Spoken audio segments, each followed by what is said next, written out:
When we talk about non-formal education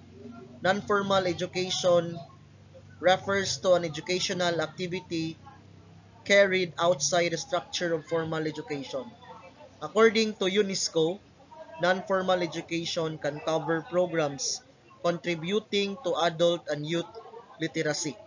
No, it can help the adult and youth literacy and education, especially for those students who are out of school children.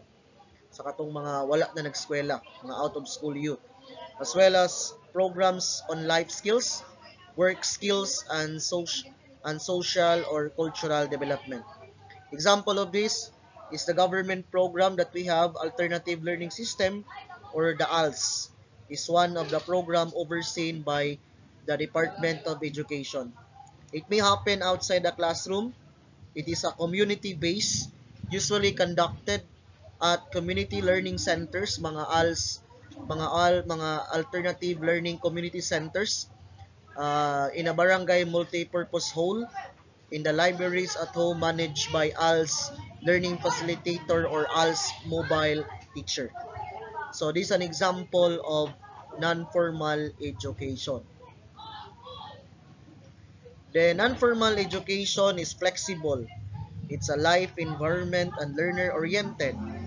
It is also diversified in content and method. And another characteristics when we talk about non-formal education, it's built on learner participation.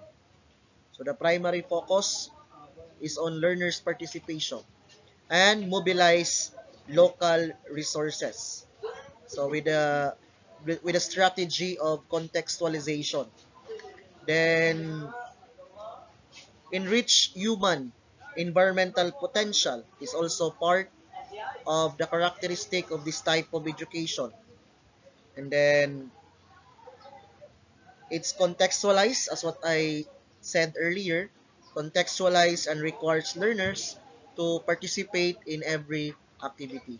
So these are all part of the characteristics or attributes that we can connect when we are talking about non-formal